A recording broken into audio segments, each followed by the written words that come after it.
So I just wanted to make a video that kind of goes through all of my backpacking gear, some of my old gear too, and perhaps give a little bit of opinions and advice.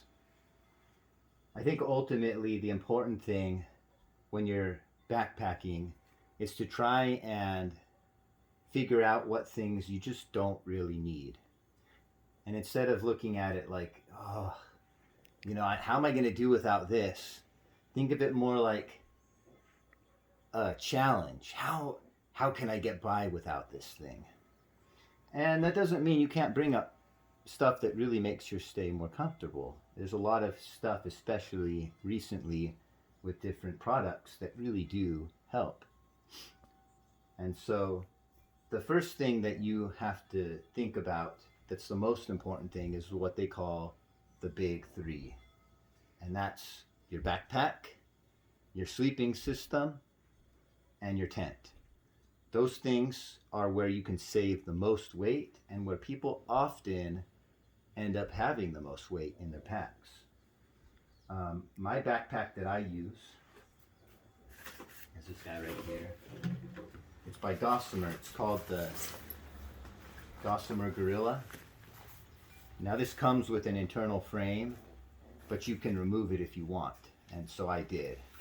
And then it has waist straps with pouches, so you can store, your snack bars or whatever in here. And I think I want to say this is 30 or 40 liters, something along that. This only weighs a little over a pound, not quite 2 pounds, I think. And then this is my wife's bag, which I'm jealous of. I would have gotten this bag for myself, but it didn't exist yet. That's also by Gossamer, and I cannot remember the name. But it doesn't come with an internal frame, but it also doesn't really need it. And also, you have an option to get the pouches in the waist. But this one's even lighter, but it holds about the same. I think the important thing to me with a backpack is that it has good hip straps, and that I like to have the pouches on the straps, and also that it has a stretch storage on the outside. That's really important to me for how I like to carry things. Now these, I think they go for about a little over $200. This one might be under 200, I can't remember, but it's about that. You can get cheaper offerings. For example, we have this little extra 45-liter bug out bag that we just got for a few bucks on Amazon, and it's really ultra light. This thing probably only weighs a couple pounds, but it has all you need. Sometimes the biggest problem you run into with backpacks is you go to the store and they have these nice fancy backpacks which could hold all this stuff and has a really fancy support system. But the only reason why you need all that is if you're carrying 50, 100 to 100 pounds. But if you're only carrying a 20 pound or less pack, you don't need all that stuff. You don't even need the inside support, the frame. And so that's just extra weight. And so your backpack alone can easily weigh like 4 to 10 pounds if you're buying one from, a regular brand name from the store. Whereas you get these ultralight packs and they can go anywhere from like 1 to 2 pounds, easy. And even getting like the cheaper one, it's not going to cost you more than $50, and it's going to get the job done starting out. The next thing is your tent. Now I have like the ultra high end. This is by a company called Z-Packs. It's called the Duplex tent. It's a 2-person tent. But when I got this, it was $500, and I checked recently, and now they're $650. But this is like the bee's knees of tents. This weighs 20 ounces, and it's a 2-person tent with 2 doors and a bathtub floor. It's huge. Like, I could stretch out, and I'm 6 feet tall, and I don't touch the ends. So it's nice. But what I used to use before that was a really cheap and simple lightweight option. I know I have it here. So here it is. This is just a simple nylon floorless tent that you use like a stick or your walking stick to prop up. And then I have a piece of plastic that I just put under my sleeping pad. But this guy, you know, only weighs maybe a pound and a half. And he's done me good for many years. Over 10 years I used that. And never got wet, never had any problems. The only thing about backpacking tents that you need to consider is a lot of them require stakes to be able to set them up.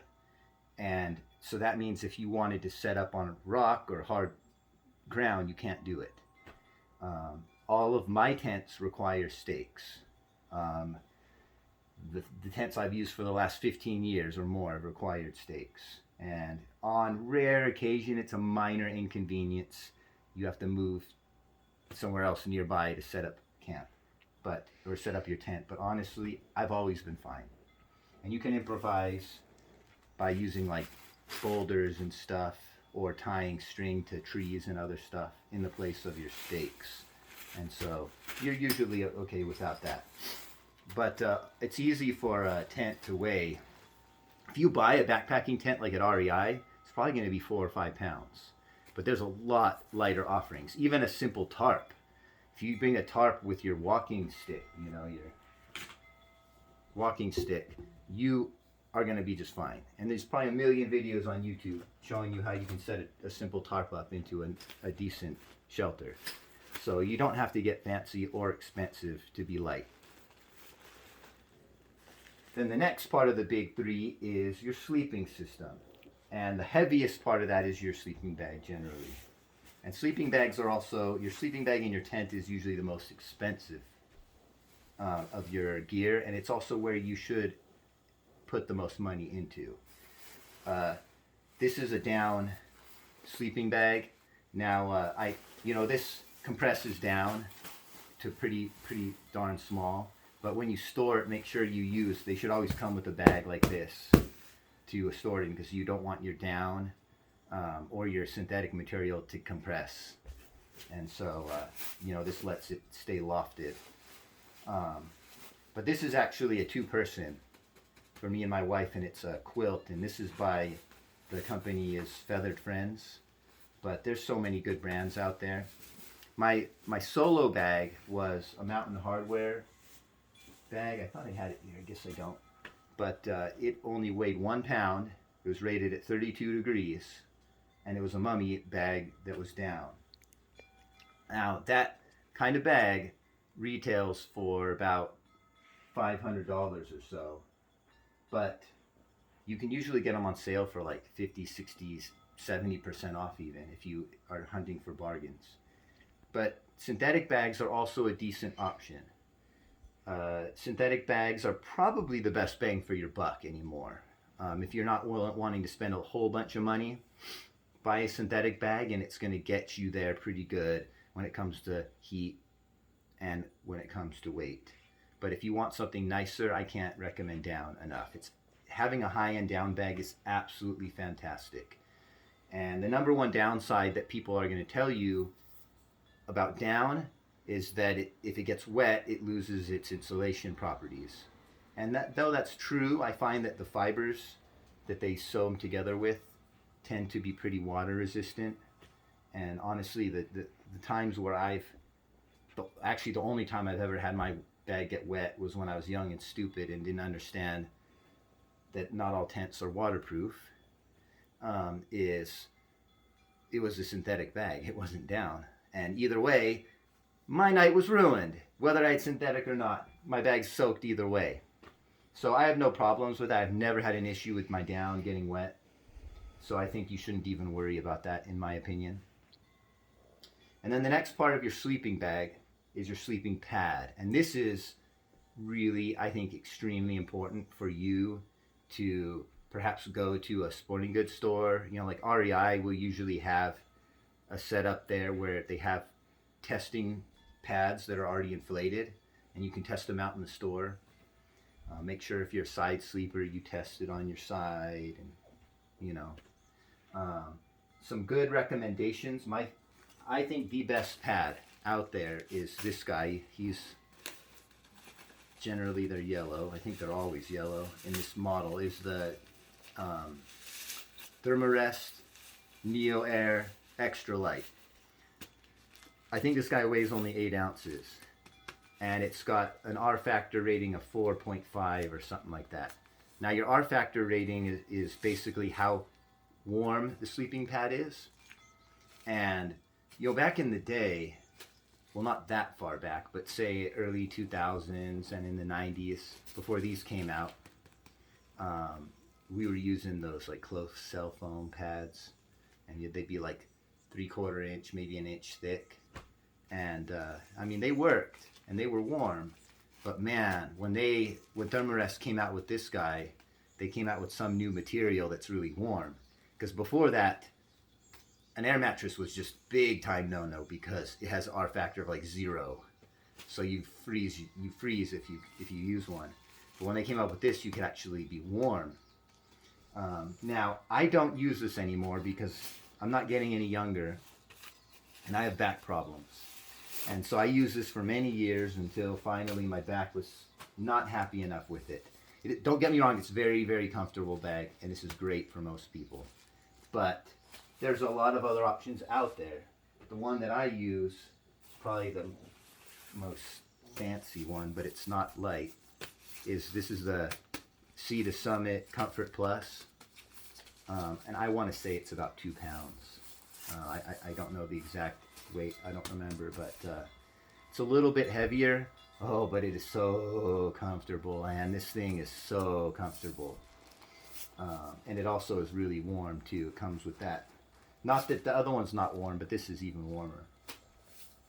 And there's some other good ones out there. You know, Xped makes a nice one. And if you want to get one on the cheaper side, REI has some like generic REI branded ones.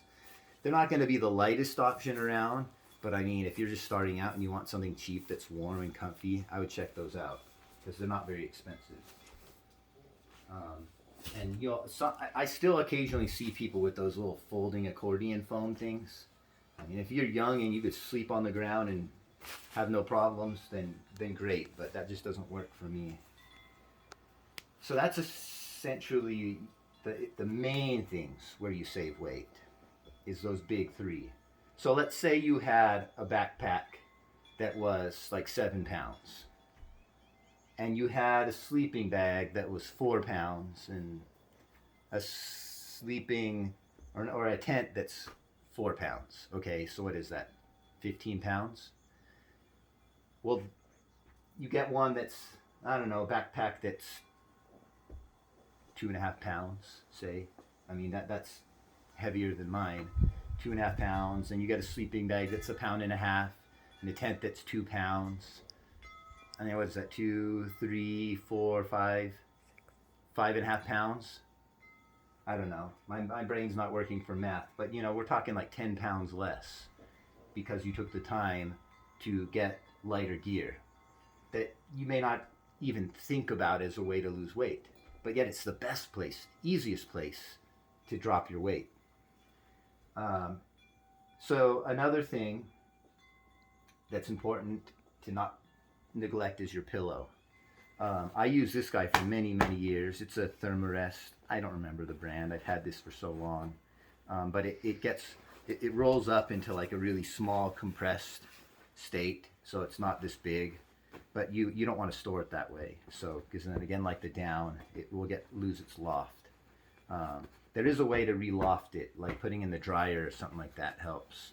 But I don't use this anymore as of last year because me and my wife came up with something that's a lot cooler. And that's, I got one of these down jackets. Nice to have, even in the summertime. You know, you'll be up in the mountains and it can get in the 30s or 40s. And in the morning or in the evenings, it just might be nice to have a jacket. One thing to keep in mind though is if you can do without it around the fire, do without it around the fire, because you don't want to ruin your expensive jacket because you got embers on it.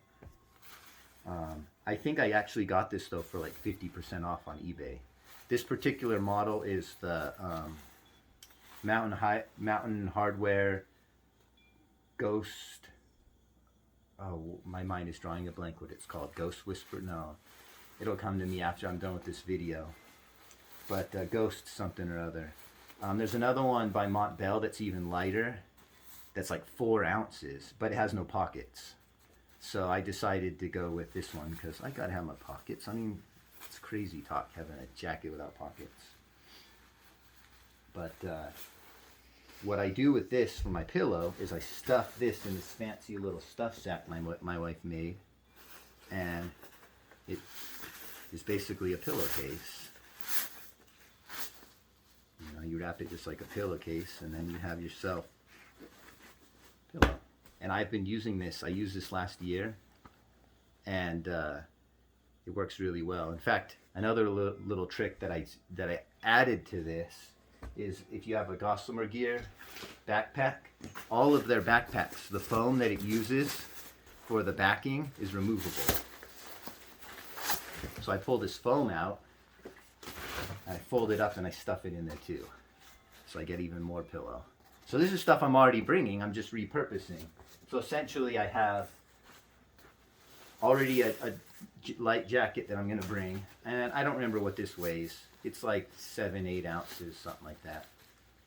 And then a little stuff sack / pillowcase that I can, you know, store things in my bag for, and it's pretty much, you know, nothing, ounce or two. So then that's my pillow. There's some other options for pillows that are pretty good. I'm very picky with my pillows. Like I don't sleep very well, and I've tried different pillows. I used to use my backpack, and I just shove clothing in it and other stuff. And that was, yeah. I tried the the ones that fill up with air.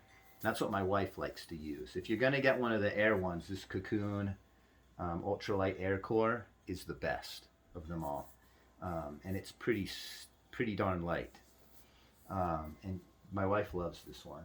I tried this one for a few years. This one's the Xped Air Pillow Ultralight Medium.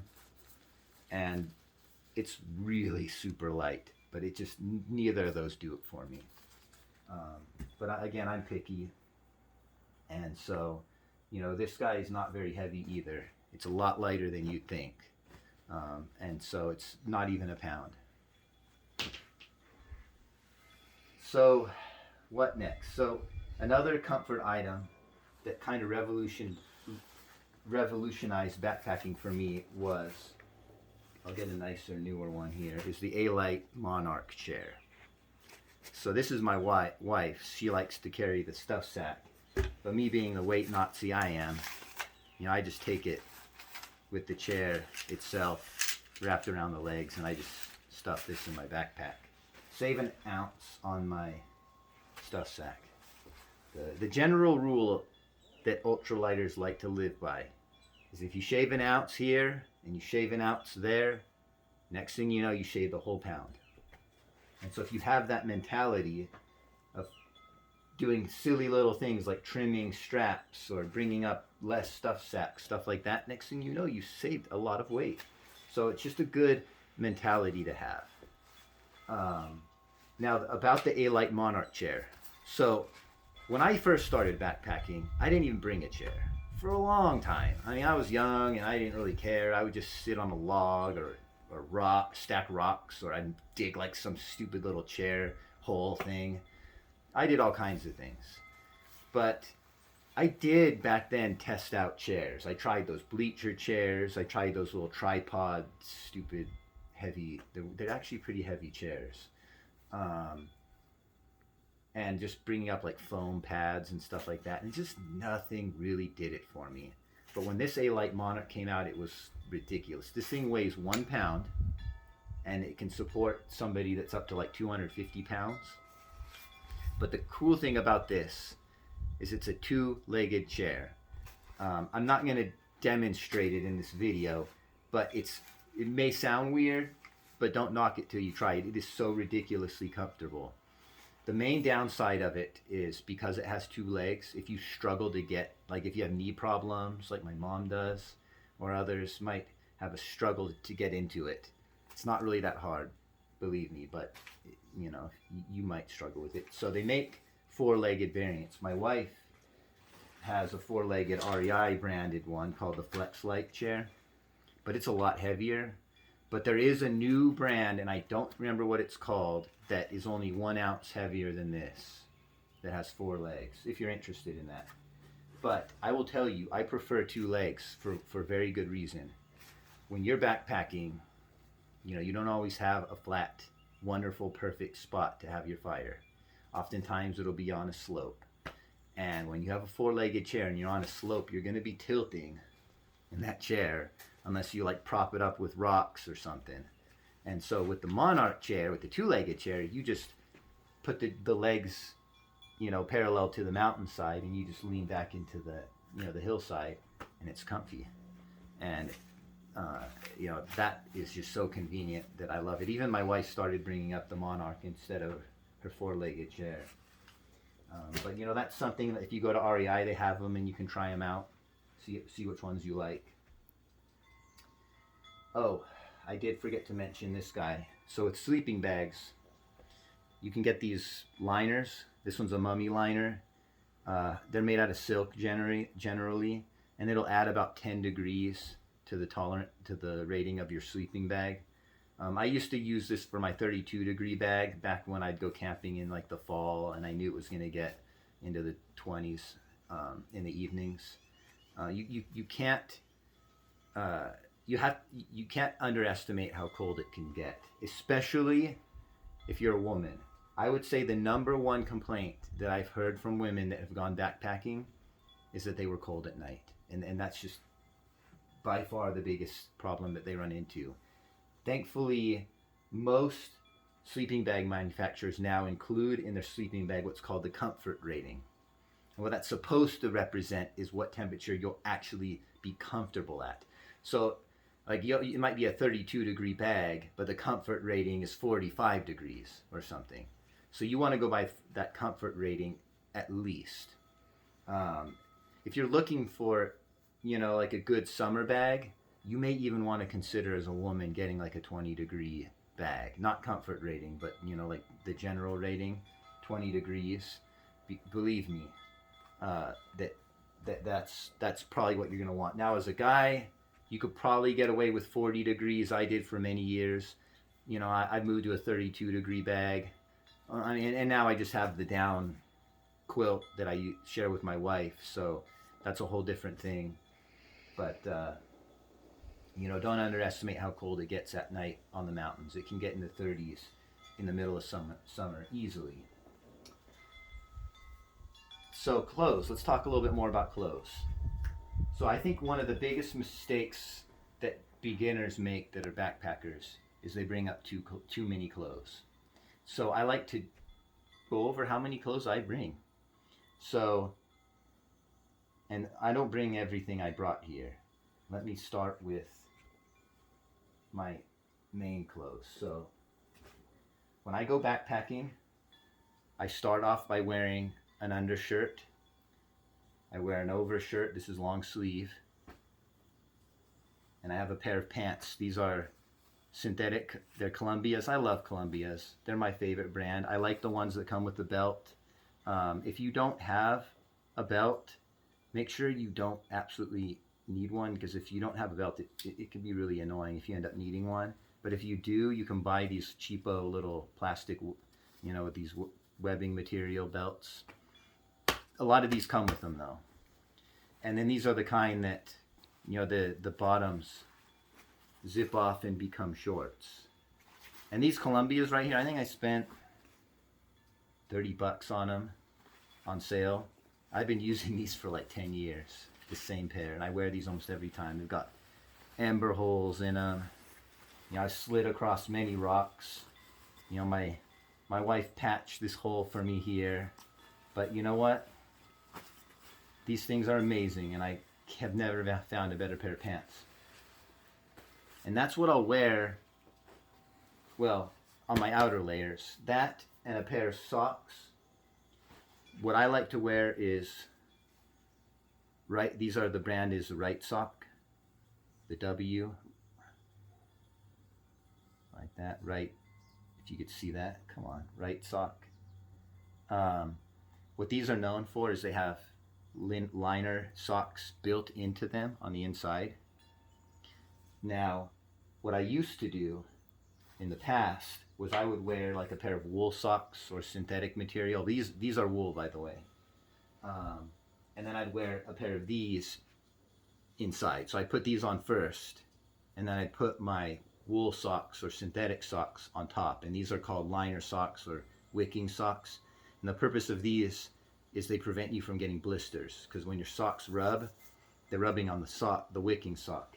These also prevent you from getting blisters because they help absorb the moisture from your body, the sweat. And either one of those work great. The downside, I'd say, of the right sock with it being built in is they're harder to wash and they take longer to dry. One important rule with backpacking clothes is try to avoid cotton. Cotton kills, as they say. When cotton gets wet, it takes a very long time to dry and it doesn't insulate. In fact, it makes you colder. Whereas if wool gets wet, it'll continue to insulate. So will synthetics, but synthetics also dry very quickly. And so all of my clothes is either synthetic or it's wool. In fact, I have merino wool underwear. I had a pair, I think I brought them here. That's, here we go. They also make, like Ex Officio and a few other brands make them that's synthetic material. I prefer the merino wool just because it's more comfortable, but this stuff's easier to wash and it dries out more quickly. So it's kind of, personal preference, which you prefer. Now these are a little bit on the expensive side. I got these the red because they were like 70% off because nobody wanted the red. I don't care. And so, you can look for sales. And if you can't, it's not the end of the world for your underwear to be made out of synthetic or wool. But your outer clothes, you can generally find this stuff in thrift stores. For example, this shirt I got in a thrift store, and I've been using this thing for as long as the pants, at least 10 years old. It's all faded and worn, but you can roll these sleeves up, and they'll usually have a button if you want to button the sleeve up, and they have the breathable vents and stuff like that. I think this one's a North Face, but you can usually find stuff like this in the thrift store made out of synthetic material. And the shirts are super easy to find in thrift stores because you just find like a workout running shirt. That's all this is, and this right here. I just got these all in thrift stores. Now I'm not going to bring up this many clothes. So what I'm going to bring up is, I'm going to be wearing this. I'm going to be wearing this. And I'm going to be wearing this. And I'm going to be wearing a pair of underwear and a pair of socks. So I'm going to be leaving the trail with all of that on. Oh, here's the other sock. And I'm going to bring up one extra pair of socks and one extra pair of underwear. And that's it. That's all the clothes I'm going to bring. Now, if you're a woman, you might decide to bring, like my wife likes to bring up an extra change of clothes, just because you may not always have the privacy you'd like to be able to wash your clothes. What I do is I'll usually wash my clothes, at different intervals, or I'll convert my pants into shorts and wash the legs, and then wash my shirt, and then let them dry, and then put them back on. And then what I also do is every day I'll wash my pair of underwear and my pair of socks, and then I'll let them either dry on my backpack or I'll hang them if I'm at a camp somewhere. And then so the next day they're ready, and then I do that with the other pair from the day before. So that way my underwear and socks are always clean. And I can do that with my clothes too if I want, but I usually won't do it with my clothes unless I'm out for maybe more than 3 days or so. Like if I'm on a 7-day trip, I might wash them once or twice, depending on how filthy they get. But part of backpacking is getting dirty. You're gonna get dirty, and you just have to live with it, or you should live with it.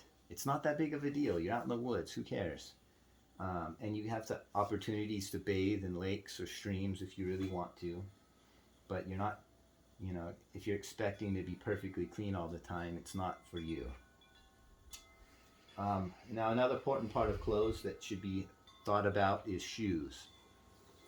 Now, I'll see a lot of backpackers that go with those big old clunkers, those big boots. Like, oh, I need my ankle support. You needed ankle support back when you were carrying 100 pounds in the military or whatever. But for most cases, they're actually worse for you and they're less safe.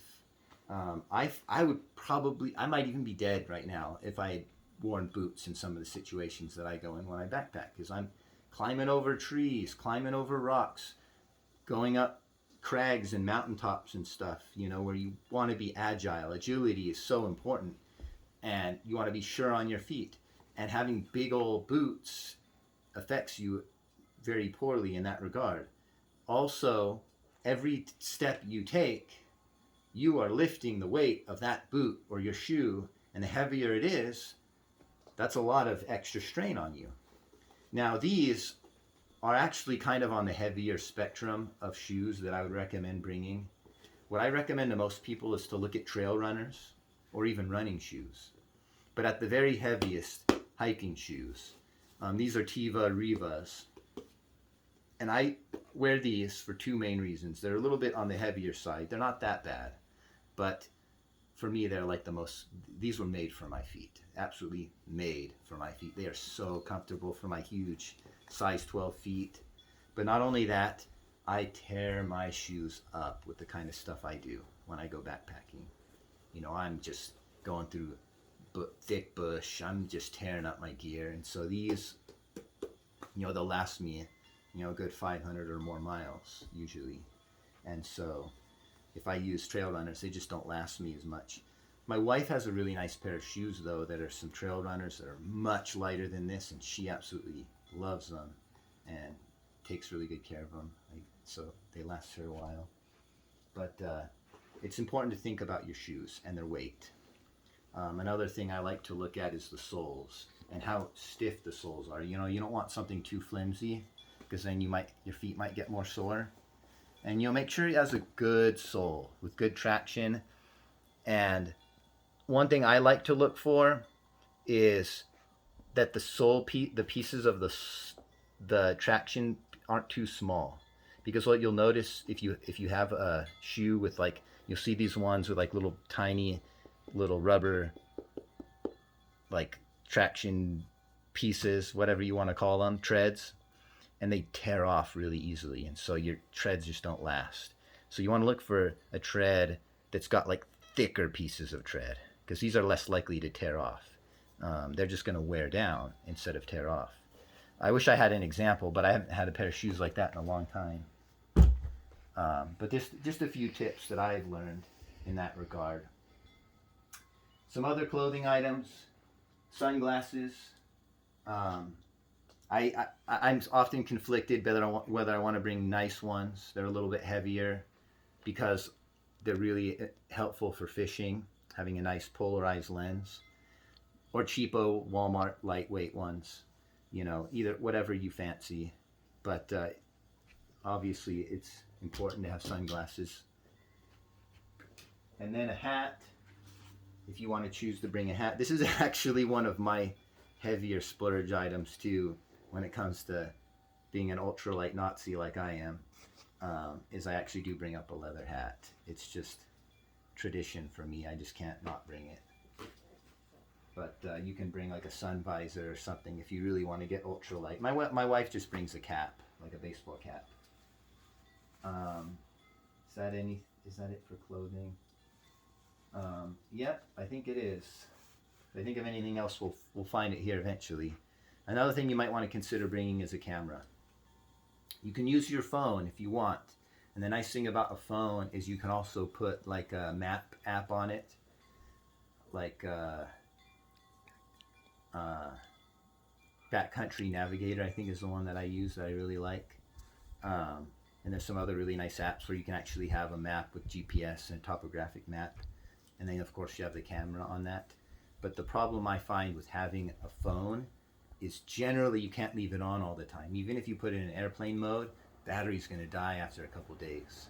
And so the other problem then is if you turn it off when you're not using it, well, there might be that one shot that you really need to take quickly, and you're waiting for your phone to start up, and you're like, oh, the battery's gone. Actually happened to me. So with the actual camera, it starts up immediately. So this is like an ultralight Sony digital camera, waterproof. I haven't looked into these in recent years. There might even be better stuff available now. But one thing I have considered doing is getting like a old like Galaxy S3, because they're waterproof with replaceable batteries, and using that for like a cheap map device / camera. But I don't know. I just, like I said, I like to have my camera instantly available if needed. And then of course, like talking about maps, you have your map. Maps are so expensive anymore. I'm a little more reluctant to do this as much, but one thing I like to do sometimes, especially on long treks, is cut out the section of the map where I'm going to be. Because like this is, Bob Marshall, the entire Bob Marshall, and I'm not even going to be doing an eighth of the Bob Marshall in any given trip. So, you just cut out that one section where I know I'm going to be, and I save the weight of most of the map. If you're willing to do that, or you can make copies of it, and I've done that before as well. You can also copy USGS maps online and just put them on pieces of paper, if you want to save a little weight in that regard. Here's another thing that's really nice, and a lot of people ask about bear canisters. I don't like bear canisters. They're heavy, they're bulky, their shape is just terrible for your backpack, and did I say they're heavy? And they don't. Oh yeah, and they often don't carry a lot. If you want to have enough capacity to fit all your stuff, you got to get one that's absolutely massive. So then came out the Ursack. That's URSACK, Ursack, and this thing's made of Kevlar, and it's been tested on grizzly, and it passed all the tests. So you can use it in any national park other than Yosemite. Last I checked, maybe they've approved it in Yosemite finally. But this, you can just put all your food in, then tie it up. Has a little guide on this little tag of how to tie it, and then you can tie it to. I just tie it to the base of a tree, and this thing weighs, oh boy, 7 ounces, I think, somewhere in that ballpark. And they make them in different sizes, I believe. This is the regular size, and it's so nice, especially out here where we have grizzly. The other alternative is you got to throw your bag like over a tree limb, and honestly, that's not always foolproof. This, on the other hand, they won't be able to get. If you tie it to the tree right, they won't even be able to get it off the tree, so they won't even be able to steal your food. Whereas if you have like a bear canister, they can like take the bear canister away. Yeah, they won't get in it, but there goes all your food. So this is an awesome thing if you can get them. And they are a bit pricey. I think $70, something like that. It is a bit on the pricey side, but a bear canister is too, and it's almost a necessity out here. Speaking of bears, I know it's here somewhere. Bear spray. If you are in grizzly country, you should have bear spray. If you are not in grizzly country, in your black bear country, you do not need bear spray. I do not care what anybody says. You do not need bear spray for black bears. And so if you have a bear spray container, it's good that you understand how to use it. One good thing that you can do is if you have an older one that's expired, and yes, they do expire, you should check yours. Is if you have an expired one, test it. The way that these work is you actually spray it. Make sure you're not downwind of where you're spraying it, or you're going to have a really bad day. And you spray a cloud in front of you before the grizzly ever gets to you. And this thing shoots like 30 feet out, like makes a huge cloud. And the idea is that if the bear charges you, they're going to run through that cloud, and they're the ones that are going to have a bad day. And so if you wait till the grizzly gets to you, then you might have your pants stolen like that kid out at Hungry Horse. And so you know, I mean, it's if the grizzly's on you, you should probably still spray it. But that's just how bear spray is meant to be used, if you didn't know. Another item I like to bring is my Native American flute. This is kind of an optional item. This is a poncho. If I know it's highly likely to rain, then you can put it over your backpack and cover your backpack with it, because, you know, down sleeping bag, you don't want that wet, obviously. But I don't always bring this with me. We already went over the sleeping bag. So this here I only bring when I'm not solo backpacking, which is pretty much always now because I'm married now. So this is an aluminum pot, and I use this just to heat water in. I also use it to store stuff in when I'm not eating. And so, you know, you just put this over the fire, or you put it on top of your stove, and it works fantastic. Some people have problems with aluminum, but there's no scientific evidence in any study that aluminum is actually bad for you. And the amount of aluminum you get from this is so trace that it's nothing. And so I have no problems using aluminum. But if you do have problems with aluminum, they make these in titanium as well. But I also bring along a little scooper to scoop the water out of it and pour it in the, you know, your freeze-dried meal or in your coffee or whatever you're making. Super handy to have one of these. And then this is something I for many years I never used. It's a gas stove, butane. So you can get these in various sizes. This is the small size because I don't use it very often. And I think this is what, 4 ounces? I don't even know. Yeah, 4 ounces. Now, my stove you can't get anymore, unfortunately. Coleman made these little butane stoves for a little while, and they stopped producing them. But this was the lightest. This was the lightest stove ever made.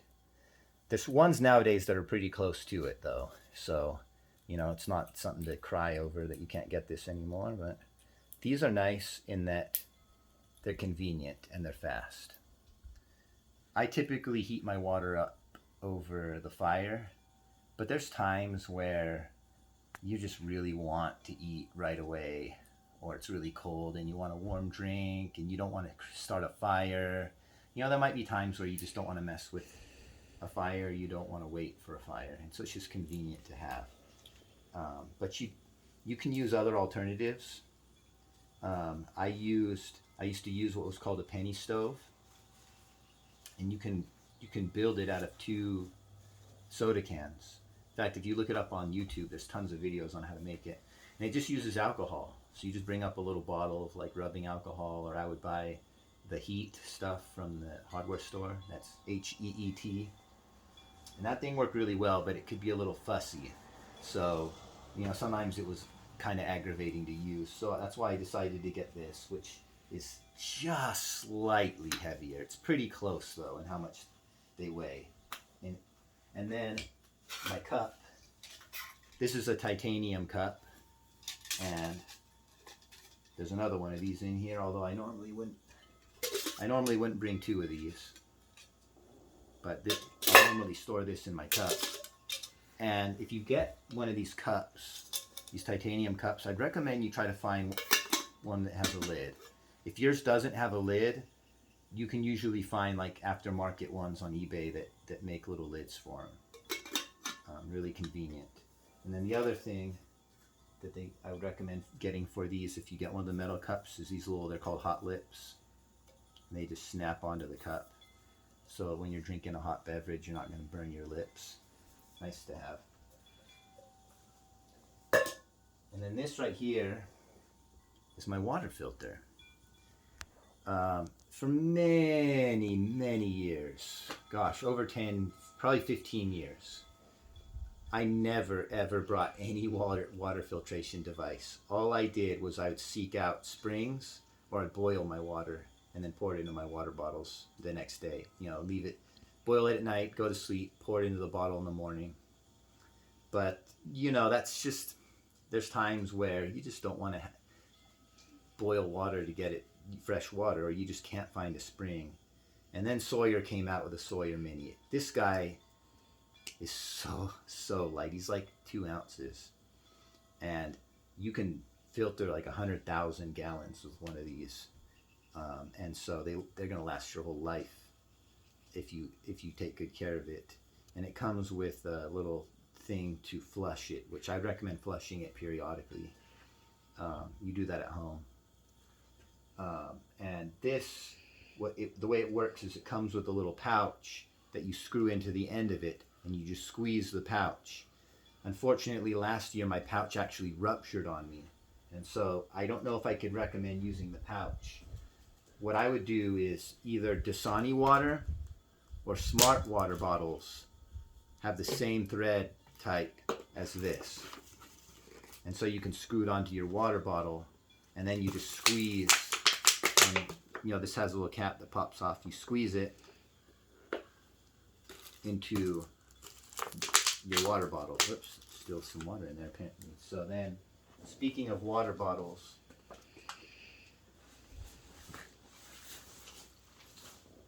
you know, it's on the there floor. it is. I use these Deer Park bottles because they're literally the lightest plastic bottle of all the water bottles. I often see people with those big Nalgene bottles, and honestly, my thoughts on that are I've literally dropped these off of cliffs, gone to the bottom of the cliff and gotten them, and they've been perfectly fine. I've never, in all my years of backpacking, ever seen one of these fail on me. Even the caps, you know, I've heard of people cracking their caps. I've never even had that happen to me. But even if it did, it's not the end of the world. But my wife prefers the like platypus systems. I grabbed one. I don't think this is the one she normally uses. This one's a camelback, and then there's platypus. If this is your thing, great. It's not. I prefer to have a bottle. I feel this is just bulky and extra weight. But she just loves to have the water just right there at all times. She's one of those where she takes a sip like every minute and constantly hydrates. And so, if that's what you like to do, I'd say the main drawback of these is just making sure they're clean. You know, you can't really do a whole lot to clean them, so you just got to rinse them out regularly and make sure that they're not going to get like old, stale, moldy, mildewy water in them. And you should be fine. And definitely don't put anything other than water in them, like no powdered drinks or anything, because you can't really clean that out of them. Not very well, at least. Okay, so then let's move on to my essentials bag. In fact, here, let me make some spot on this little shelf. I'm just going to dump this out. Yeah, I'll grab that. So, oh, thanks. I guess that wasn't the best place to put it. So, few important things. I call this my essentials bag. Is insect repellent. I personally like to use 100% DEET.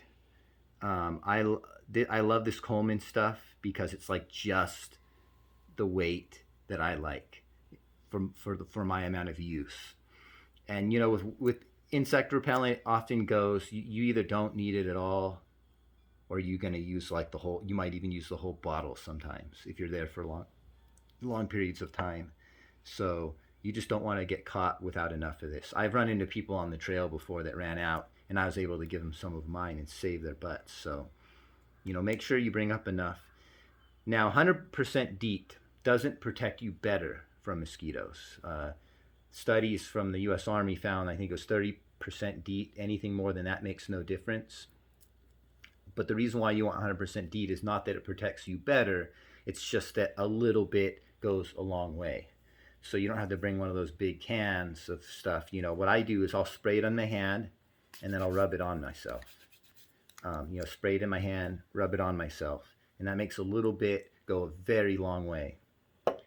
But if you're against DEET, there's a new type of repellent that came out recently. This is what my wife uses because she just can't stand the smell of DEET. This is called picaridin, and I would recommend you check it out. It's scentless. I haven't noticed a scent. I mean, unless they add a scent.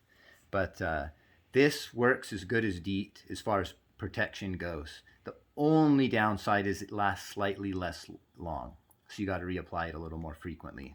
But a Sawyer makes a good size bottle of this stuff. And so another thing that I actually use, because another important thing is sunscreen. These are just samples. I got this from a dermatologist's office, and they have, these are like, says SPF 85, which is fake. It's their own designation. It's essentially SPF 30, I would assume. But make sure you get like the sporting, you know, water resistant stuff. One that's really popular and a good size is the Banana Boat 30 stuff is good. And then one that I like personally, which I wouldn't bring in this bottle. I need to put it, I have another bottle I would put it in, is this Sunset, which is actually mixing sunscreen with you know, bug repellent, and it's DEET. I think this is 20% DEET. And so one thing I hate doing is you get up in the morning when you're backpacking every morning, you got to do your whole put on sunscreen and put on bug repellent. Now I only have to do one with this stuff. So if you're interested in that, that's pretty cool. Another important thing is soap. I bring up a biodegradable soap, and I put it in a smaller bottle. And this is a general purpose soap. It works for dishes, for clothes, for washing yourself. And, you know, it's biodegradable, so if it gets in the water, you know, in the lake or the streams, you don't need to feel like you're destroying the environment. But it comes in a larger bottle. Where did they put that? Here. This is the stuff that I get, the Dr. Bonners. But there's also like a Camp Suds or something brand that's also biodegradable. They usually sell both of these in any outdoor store. And then there's toilet paper. This is just taken from a roll. Just pulled it off the roll and shoved it in a Ziploc bag. I'd recommend bringing probably about an ounce, maybe 2 if it's a long trip. And you may not even use a quarter of that, but you may use a full roll in one day. You just never know. And if you're a woman, you might want to bring like a small bandana or towel you can use that you wet when you're done, rinse when you're done.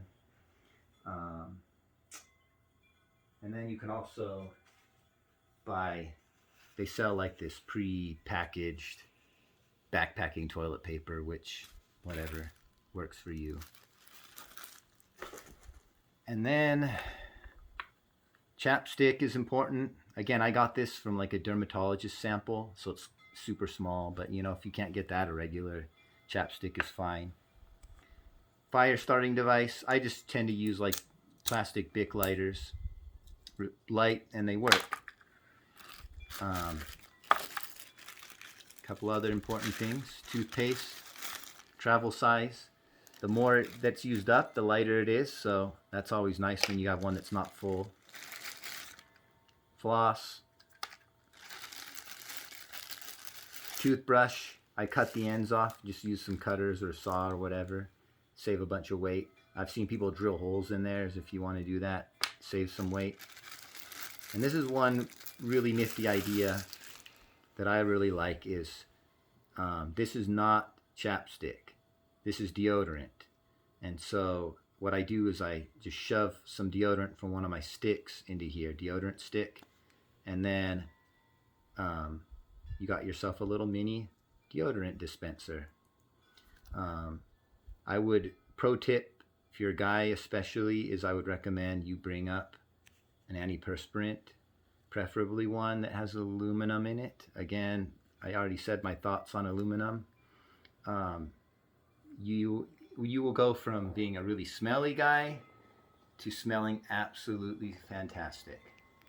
Um, I won't recommend you what deodorant I use though, because you're not going to steal my scent. um, Another important thing to bring is an extra secondary fire starting device. I usually just bring a thing of matches. Some people like to bring the big stormproof matches if you want. Whatever works. Second, lighter, anything. And a good rule to live by when you're backpacking or even hiking actually is always have one source of fire starter on your person, in your pocket, on you. And even if you're with a group, you should always have your own fire starting device on you, because you never know what kind of situation you'll end up in where you're separated from the group and in a survival situation and wishing you had a way to make fire. And it's just such a lightweight, simple, yet important thing to have. Another important thing is pills, especially vitamin I, also known as ibuprofen. Ibuprofen is so very important for backpacking for three main reasons. First of all, ibuprofen helps prevent altitude sickness and helps alleviate altitude sickness. I have problems with altitude sickness usually on my first night. Even if you think you are immune to altitude sickness, honestly, I can go to 14,000, 15,000 feet and have no problems with altitude sickness under most circumstances. But when you spent a day hiking and you're exhausted, it's a whole different circumstance. I've gotten altitude sickness at 7,500 feet before, just from being so exhausted at the end of the day. So one thing you can do is take ibuprofen if you start to have symptoms. Usually the urge to vomit and you're probably eventually going to throw up. If you are throwing up, take ibuprofen after you throw up, obviously. But what you can also do is if you're worried about altitude sickness, take some ibuprofen, like a pill or two, as soon as you leave at the trailhead, and then maybe take some, a few hours later along the way, and that'll help prevent it from happening. Obviously, it's also important for pain. Maybe you're feeling some pain from your hike or your shoulder or something sore, so ibuprofen can help you. And also, the third thing is it drops inflammation. So if you have like a swollen ankle or something, it could be really, really nice to have ibuprofen. Another thing I like to bring is iodine tablets. I don't normally use them. They're like a backup. It's for purifying water. If you use iodine tablets, the water tastes kind of gross, almost like you're drinking like swimming pool water. And so what I'd recommend is mix in like some powdered drink or something. It'll make it taste not so bad. I think that's all for my essentials. So let's move on. Essentials, clothes. Is that all oh yeah, trekking poles. I don't like trekking poles. My wife loves them. You can get like cheaper metal ones, or you can get the nice carbon fiber. And these, they say it takes about 20% of the strain off your knees if you use these. So, they're really nice. It's not my thing, but they're really, really handy and good for you. Another thing I wanted to show you, you're not going to bring this with you, but I would recommend that you treat your clothes with this stuff. It's called permethrin. Usually comes in a yellow can. It's going to usually be at outdoor sporting goods stores and such, or REI has it. And what you do is you treat your clothes at home with this. You just spray them down, and it lasts for some time. I think something like 6 washings or something it lasts. And you really should treat your clothes with this, because like when the U.S. military does their testing of insect repellent, and they say it'll protects 99% against mosquitoes. Well, that's also using permethrin on your clothing when they do those tests. Really handy. And so let's get to food. Food is obviously really important. To me, it's one of the most important things to really spend time trying to get a good handle on what you like, because backpacking has a lot of ups and downs, highs and lows. You know, you can have a lot of lows. Maybe you had a really exhausting day. Maybe you got lost for a while and it was stressful. Maybe somebody with you is really annoying you. I don't know. But the last thing you want is have a low and then your food suck. And so food is a big morale booster. And so I like to really try to find stuff that's good. And in my experience, I just haven't had as good of an experience bringing up my own food. I like to buy the pre-packaged freeze-dried food. Now, the other advantage of freeze-dried food is it's super light. If you bring up your own food, at best, it's going to be dehydrated. And so that's a lot heavier. You know, this stuff you just can't get lighter than it. Now, this is kind of an older one, but I like Mountain House. I like all the brands, really, but Mountain House, a few staple ones that are good are spaghetti with meat sauce, lasagna with meat sauce, chili mac with beef. Beef stroganoff is probably my favorite. And if you're a vegan, my wife loves a lot of the vegan ones. Her absolute favorite is the chana masala. Absolutely delicious. I even love this one. One thing to keep in mind with the vegan ones is a lot of them take a lot longer to rehydrate, even longer than the package says.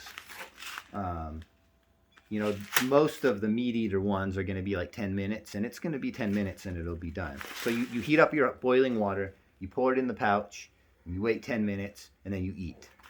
Some of these say 10 to 20 minutes, but you'll wait 20 minutes and they won't be ready. So like this Cuban coconut rice and black beans is really good. Excuse me. But my wife says you got to let it sit for like an hour to hydrate before it's ready.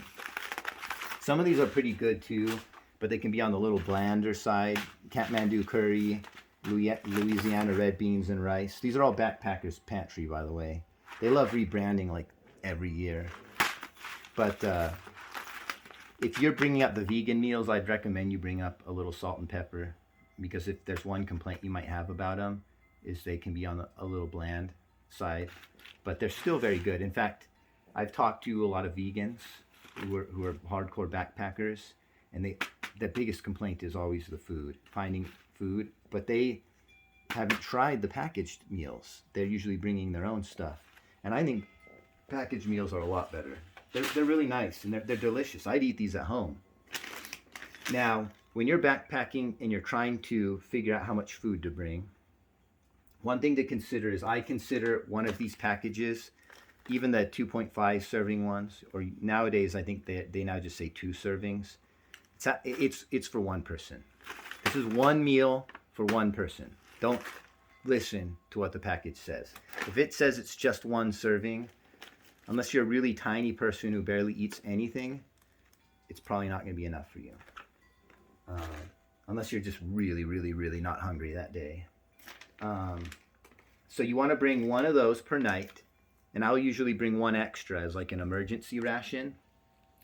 And then I like to bring up a breakfast meal every day, which for what I like for breakfast is I'll usually bring up either like instant oatmeal, or I should say my wife makes up these for me generally, is like prepackaged granola packs. And what this is just granola where we mixed in dried fruit, in this case blueberries, and then powdered milk. And then this one's 1.5 servings, and then I have some that are, 1 serving. So like some days I might be hungrier than others. And so you just pour cold water in this, pour it into I'll pour it into my titanium cup, and I'll just eat out of that.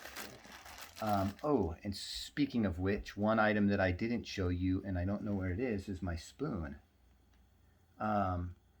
So it's important to have a spoon, because you got to be able to eat out of these pouches. And so they make these aluminum or titanium long neck spoons that reach into these pouches, and they're really light.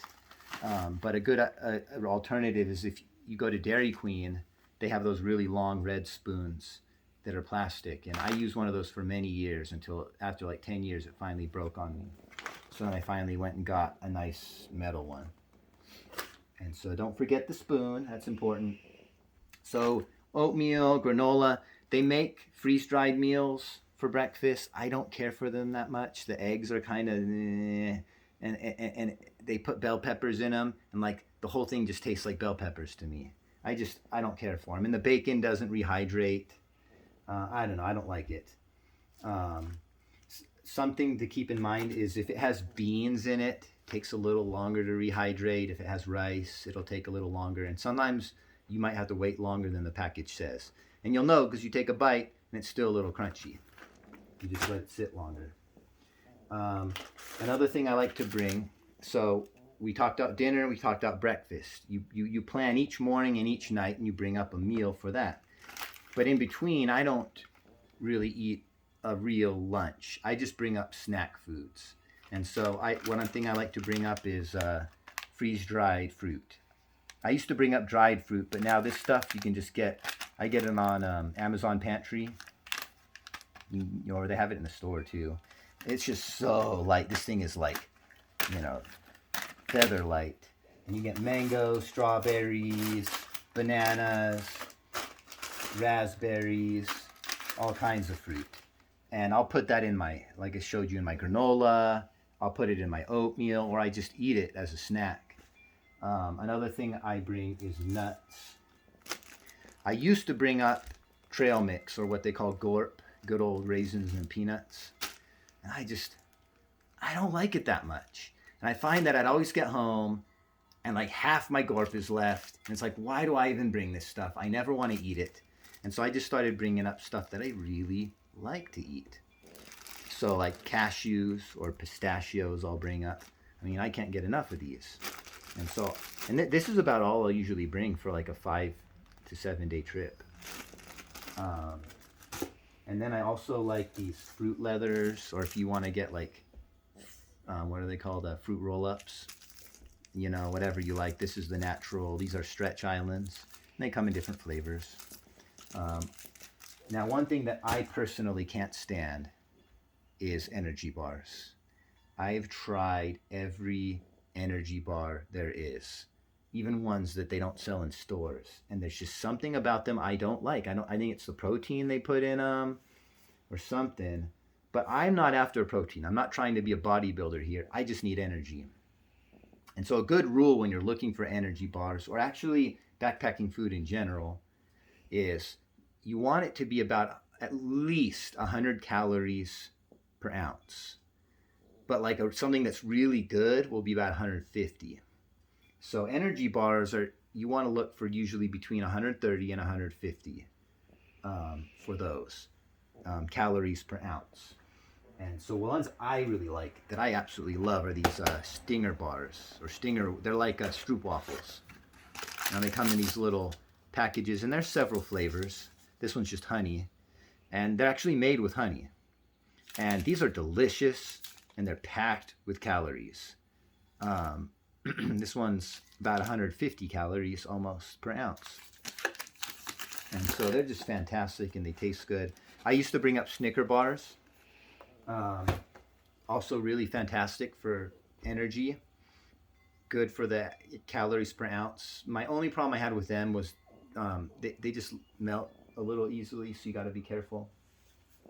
Another thing I wanted to show you is the powdered milk I use for my cereal. Peak is a really good brand. It's delicious. It tastes just like milk. I'm not kidding. And well, I mean, it is technically milk, but I mean, it tastes like milk. Should. It's a little bit pricey, but it's because this is like tons of milk in this thing. I think it's like $20 for a can or something.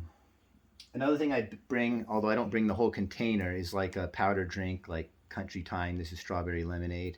I like to bring this. Sometimes I'll put it in my water bottle, or to make snow cones if I run across some snow on the hike, which you usually will, even in summer. So that's really nice. And that's about all the food I really bring. And then of course there's drinks. I like to bring tea and sometimes hot cocoa. I also like this apple cider stuff. Any of that stuff is great, but the important one, the most important one, is these Starbucks Vias. This coffee is awesome. It's instant coffee, but it's not like instant coffee used to be. It tastes like real coffee. And you just pour it in your hot water and you got coffee. And it's super light. So fantastic. I cannot recommend this stuff enough if you're a coffee drinker. And so yeah, that's pretty much it for my food. I have my fishing gear. I bring up a foam fly box, really super light. You know, I try to bring like the bare minimum tippet. You know, I'll bring floatant and little nippers, and then ultralight reel, and then of course my rod. I don't have my rod here, but got to bring that too, of course. Another important thing I didn't talk about is lights. So I, for the many years, used this little Petzl headlamp, which is not very bright, but it gets the job done. It's ultralight. You know, it was okay. My wife had a nicer one, but it weighed more. But just like a year ago or so, Nightcore came up with these amazing flashlights where they get like, I forget, like 100 lumens or something crazy bright. And so there's two models. One of them, this one does like a lamp setting. Sorry, this is my wife's. I never use it, so I don't remember how to do it, but 3 clicks. 3 clicks. And it like lights up like a lamp. I don't think that's the lamp setting. There we go. That's the lamp setting. There we go. And so you can like set this up in your tent and like have a lamp to read to. It's pretty cool. Another thing that I've seen people do with these is you can like get a little clip put on them, and you can clip it to your hat bill and use it as a headlamp. Mine's the simpler model, weighs a little less, doesn't have that. It does have like a little strobe, like a red light on here, which is if you want like a lower powered, low lumens light. But man, these things are so awesome. I can't recommend these enough. And so, is that everything? I think that is all of it.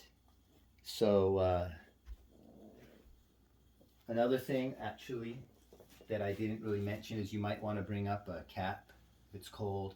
I don't typically bring one up myself, but my wife does, unless I know it's going to be pretty cold.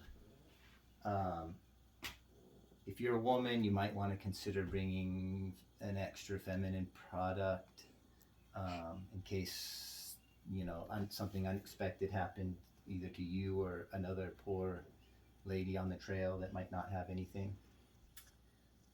Oh yes, speaking of that, there is something else. My wife brings up a trowel. This is for doing your business. Dig a hole, bury it. I just move a rock, dig with the stick, put the rock back on, cover it, put the rock back on top, I'm done. But she swears by the trowel. So this is just a plastic trowel. And so I think that covers it. There's other stuff you can bring. One thing that a lot of people wonder about is like a multi-tool or knife. I actually don't typically bring anything. I have a little multi-tool, and I think I forgot to grab it. It's a little Leatherman. It's called the Style PS. It weighs 2 ounces. But I find that I almost never use it. I brought a knife with me backpacking for many years, and I used it a lot, but I also have gone many years without a knife. And so in my experience, I find that when I don't bring a knife, I don't really miss it. Yeah, I can like feather stick with it, and it's convenient to have sometimes, but honestly, I don't really have too much trouble finding dry tinder, and I just don't have much need for it. Another one that people will often bring is like a folding saw for collecting wood. I have never needed any wood collection device ever. I've never needed one. I've never brought up a hatchet or a folding saw. I've thought about it a couple times. If I was going to, I'd find a really lightweight folding saw. But honestly, I've never had trouble finding wood. It's just not that hard. You can redneck style it and just keep pushing your log in. It's something that you may consider to bring up for convenience if you choose to, but you don't. I'll tell you right now, you don't need it. So it's something to think about. And again, I talked about the trekking poles. A really good brand to look at is Z-Packs for a lot of ultralight gear, but it is on the more expensive side of things. Z-Packs, and then there's Gossamer Gear, and there's a few other good brands, but those are my favorites. So if you have any questions, feel free to ask, and hopefully I didn't miss anything. If I did, I'll leave it in the comments, and make sure that that everything you could possibly think of is covered here. So anyways, I hope that helps, and I hope that helps you to decide what type of gear you want to bring, and maybe gives you some ideas and stuff to think about.